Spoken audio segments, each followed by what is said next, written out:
جعل الوصول هذا يوتيوب كي أحمد توي واحد جعل الله لايك سبسكرايب يشارك بين اعتراض صاحب بدل لو ذاك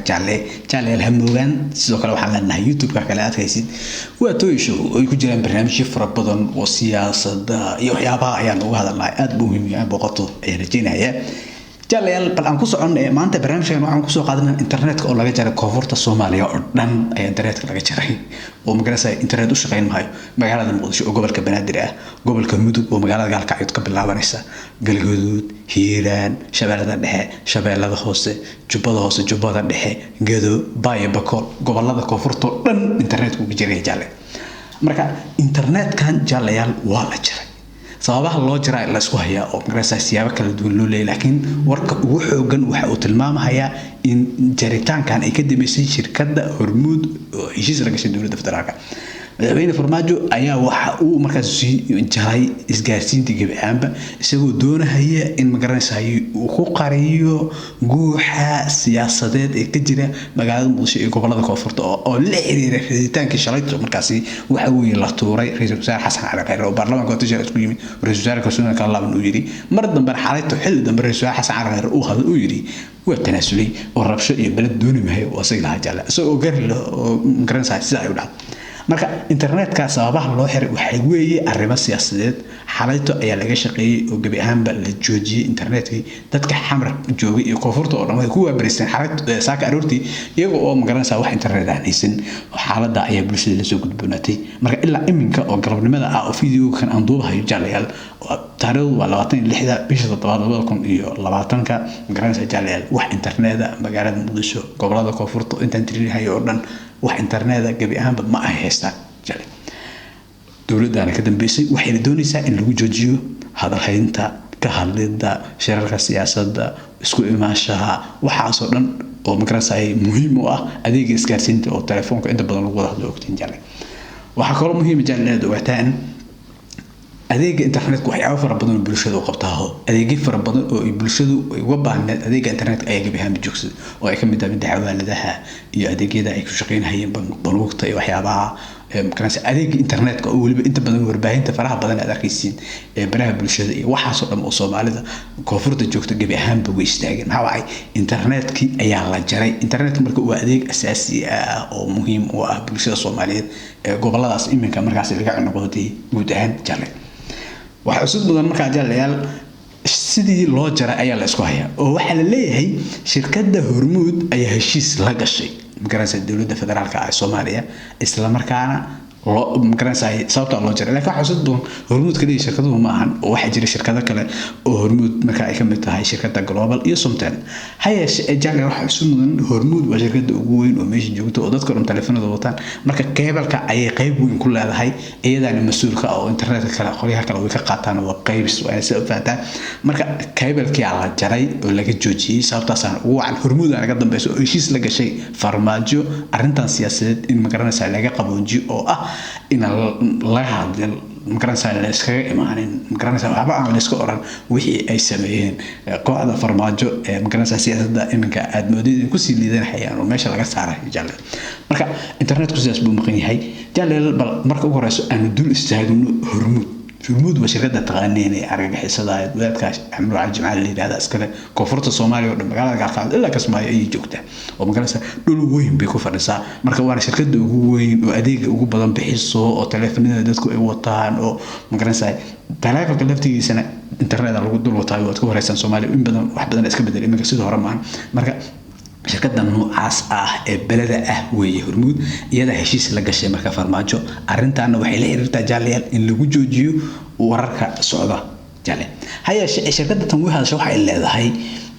internetka kan magarasa cable baa halaabay iyo cilad baa ka jirta marka waxba kama jiraan wax ka jira habeerta lama arko wararka waxay sheegayaan in magarasa la siyaasadeenayo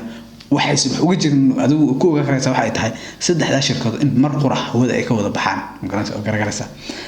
keebalkana waa loo shaqeynayay oo wad ogtiin jale marka Muqdisho kaliya maahan ilaa Kismaayo internet la'aan ah internetku dhulkaas oo dhan jalayaal uu ka maqan jalayaal arrintaas siyaasadeed ayaa taagan koonfurta oo dhan magarasa aad ba xaalad u qasan tahay waxa magarasa laga dagaalamayo sida weyn loo hadalhayaa rididii ra-iisul wasaare xasan cali khayre la riday keliya oo ma ahane ujeedku waxa uu yahay jaalyaal in magaranaysa dadka uu muuqanayso in madaxweyne farmaajo uu doonayo in 2 sano dheeraad uu helo oo waqti uu ku korsado magaranaysa ay 4-5 biloodna ay uga dhimantahay oo ay tahay Febraayo 2021 in doorashooyin ay dhacaan marka wixii inuu dib u dhigahayo uu raajinayo ayaa loo bulshada u muuqanaysa marka siyaasiyiintu aad bay uga hadlayaan waxay leeyihiin suurtagal maahan mana qaadan karayno in dawlad kale inta marka la magacaabo ujeedku uu yahay in waqti lagu dheeraysto waxaan jaalay inuu ka hadlay madaxweynaha hore dalka Xasan Sheekh Maxamuud ayaa maanta shir jiray qabtay waxa uu sheegay qadka as lama dhaafi karayo qadka guduudan lama dhaafi karayo ujeedku wuxuu yahay ma aqbalayno in doorashooyinka magaranaysa ay waqtigooda la dhaafiyo isku dayada magaranaysa uu wado magaranaysa madaxweyne farmaajo uu ku doonayo in waqtiga dheeraysto uu leeyahay doorasho qof iyo codaha la qabanaya in magaranaysa ay wax weey doorashadii magaranaysa dad baneed oo tii Xasan Sheekh berigi la qabtay oo ku soo baxay markii dambe Xasan Sheekh inta qabtay farmaajo ku soo baxay jaaliyad hal qabto ayaa bulshadu leedahay ma waxa iyaga ka gaabiyo 4 sano ee magaranaysa kama aysan shaqeyn baa leeyahay in doorashooyinkii ay dhacaan oo farmaajo isaga ka gaabiyo iminkan waxa uu doonaa waqti lagu daro 2 sano dheer 2 sano waa waqti badan oo laga yaabo 4 bilood dil lagu dari lahaa marka xataa wax wax ku qabanahay laakiin ujeedkiisu waxa weeye waqti inta ka badan oo magaranaysa in dawladdiisu u gaarsiiyo doonay marka Xasan Sheekh ayaa hadlay waxa uu yiri qadka cas lama dhaafi karayo ma aqbalayno ayuu yiri in magaranaysa ay doorashada waqtigeeda ay dhaafto hadii ay magaranaysa doorashada waqtigeeda dhaafto oo magaranaysa madaxweynuhu ku darsado oo baarlamaanka la shaqeynayo mursal wada ogeedeen dhowr jeer ku celiyay waa in waqtiga la dheereeyo doorasho qof iyo cod loo dareera ku hayaa garanaysa marka hadii sida ay dhacdo waxay noqonaysaa buu yiri in rabsho ay ka timaado wixii ka yimaadaan waxa mas'uuliyadda qaadi doona ragga mas'uuliyiinta ay ka joogo oo madaxweynuhu ku kayay madaxweynuhu ku hogaamiyo marka asaga la doortay waana ilaaliyaha dastuurka madaxweynuhu laakiin farmaajo muddo dheer ba waxa laga oranayay magaranaysa lagana dareensanaa dareenkeedna la qabay dabcan rubowdayna waliba rubowday inuu doonayo inuu ku darsado waqtiga inuu doonayo ilaa iminkan uu saciinaya shirki ka dhacay magaalada Dhuusamareeb oo iminka lagu ballamay in 15 Agoosto marka la isku yimaado uu hagal daaciyay oo magaranaysa ra'iisul wasaarihii shirka abaabulahay oo markii hore ka shaqeeyay ku yiri magaalada Dhuusamareeb ku haray waatii magaranaysa la shir qoolay oo xilka asagoo Dhuusamareeb ku maqan magaalada Muqdisho laga qaaday shartooda ogeed marka farmaajo shirki Dhuusamareeb laftigiisa waxa uu dib aan soo laabano oo magaranaysa aan ka wada hadalno waxyaabahan magaranaysa noo kaadiya aan tashan gudiya aan saarno 15 Agoosto aan isku nimaano ay ku yiri magaranaysa marka lagu sharaxay magaranaysa waxa weey magaalada Dhuusamareeb ujeedka siyaasadeed madaxweynuhu uu lahaa wax kale ma aha in waqti dib loo dhigo waqti uu dheeraysto magaranaysa halka ayuu magaranaysa u saxiinaya uu ordahaya marka dadka guud ahaan waxa ay ka dhagsan yihiin in farmaajo ay ka go'an tahay in waqtiga dheeraysto arrinta oo isla gartay imikana si dhab ay u soo muuqanaysaa oo waqti ra'iisul wasaare la riday oo shaqooyin fara badan in la qabto ay ahayd oo doorashooyinka loo diyaariyay madaxweynuhu waa reer maray dabcan waxaan xusuud mudan ra'iisul wasaare imika la eriyay shalayto Xasan Cali Khayre wuxuu ahaa ninkii ugu deganaa ugu wanaagsanaa ee ra'iisul wasaaruhu magaranaysa nin dhaga fudud oo madaxweynaha maqlahay ayuu ahaa sababaha loo eriyana waa sabab siyaasadeed oo kaliya oo ah in waqtigu uu dheeraysto isla markaa ra'iisul wasaare meesha laga saaray ra'iisul wasaare cusub la keenay magaranaysa ra'iisul wasaarahaasi darteedna uu ku helo sanad iyo 2 howlaha socda iyo magaranaysa inuu yiraahdo ujeedka siyaasadeed ayuu leeyahay jaaliyal wayna u socotaa sidii laakiin waxa ka imaan doono iyo magaranaysa arintaas ay waxay tahay sida weyn inta loo hadalayo oo maxay ku dambeey doontaa jaaliyal marka waxa soo mudan jaaliyal markii shaqada la riday ra'iisul wasaaraha waxa markiiba ka hadlay safaaradda Mareykanka magaranaysa danjireeda magaalada Muqdisho waxa uu yiri doorashooyinka lacag kuma bixin doono maxaa wacay waxaan u jeednaa qaabka sharci darrada ah ee loo riday ra'iisul wasaaraha Xasan Cali Khayre wax la aqbali karana maahan dawladda ka fiirsato qoraalka ay soo saareen waxa kamid ah sidoo kale inaysan hadii sida wax lagu wada aan laga joojin oo magaranaysa madaxweyne farmaajo uu ku wada aan laga joojin sidii la safaaradda Mareykanka in magaranaysa ay qarashaadka ay ku taageeri lahayd doorashada in marka ay joojin doonto dabcan waxa rasuul majaalyaal Mareykanka qarashaad fara badan buu ku bixiyaa wuu taageeraa Soomaaliya doorashooyinka inta badan waxa taageeraya isaga ayuu ahaa waxaan xusudno sidoo kale ku xigeen dad fara badan oo magaranaysa wax weey hay'adaha reer galbeedka inta badan iyo isaga kaga dambeeyaan oo ku daysanayaan oo taa ka horeysan marka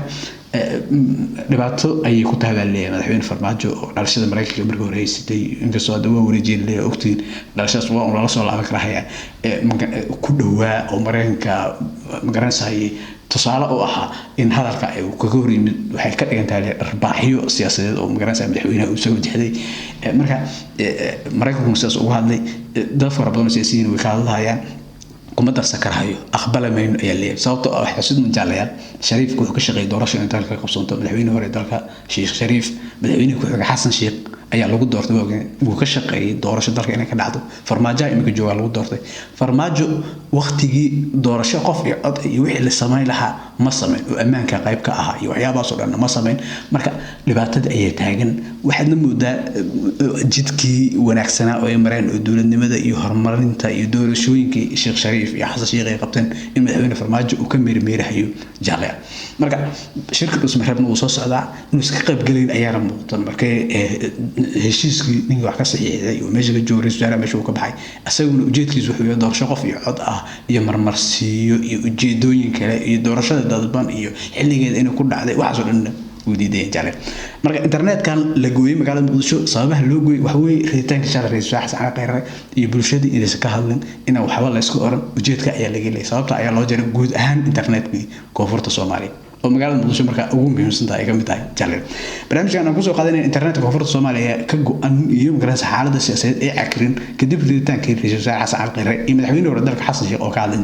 inta ayaan ku soo gabagabeynaa waxaan jeclaan YouTube-ga like subscribe share banaataada inta aan dib u kulmi doono Axmed Tooy waxaan leeyahay sida ay nabadgeliyo jaalaya